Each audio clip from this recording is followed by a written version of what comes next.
అలైకుం నమస్కారం. ఈరోజు నేను చేయబోయే చికెన్ బెదూర్. కొద్దిగా ఆయిల్ వేయాలి. కట్ చేసుకున్న రెడీమేడ్ చికెన్ ఇందులో వేయాలి.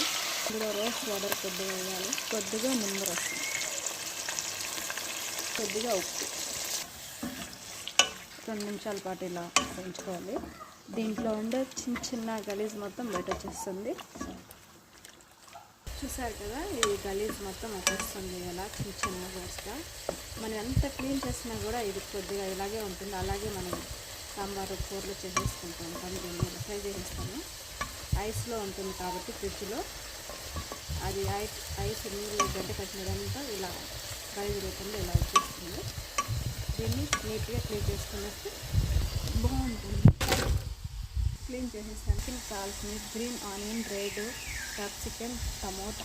దీంట్లో కొద్దిగా ఆయిల్ వేసి ఇవన్నీ ఒకేసారి ఇందులో వేసేసుకొని కొద్దిగా సాల్ట్ వేసి 2 నిమిషాల పాటు మిక్సీ జారులో వేసి మళ్ళీ అదే ఆయిల్ పెట్టి కొద్దిగా ఆయిల్ వేసి కొద్దిగా కరివేపాకు,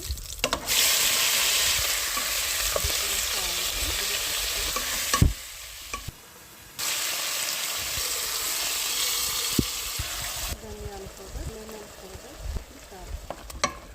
నిమిషాల పాటు ఇలా ఉడికించాలి. వైట్ క్రీమ్ అంతే రెడీ అయిపోయింది. ఇందులోకి గ్రీన్ రైస్ అయితే సూపర్గా ఉంటుంది. దాన్ని ఎలా తయారు చేసుకోవాలో నేను చూపిస్తాను.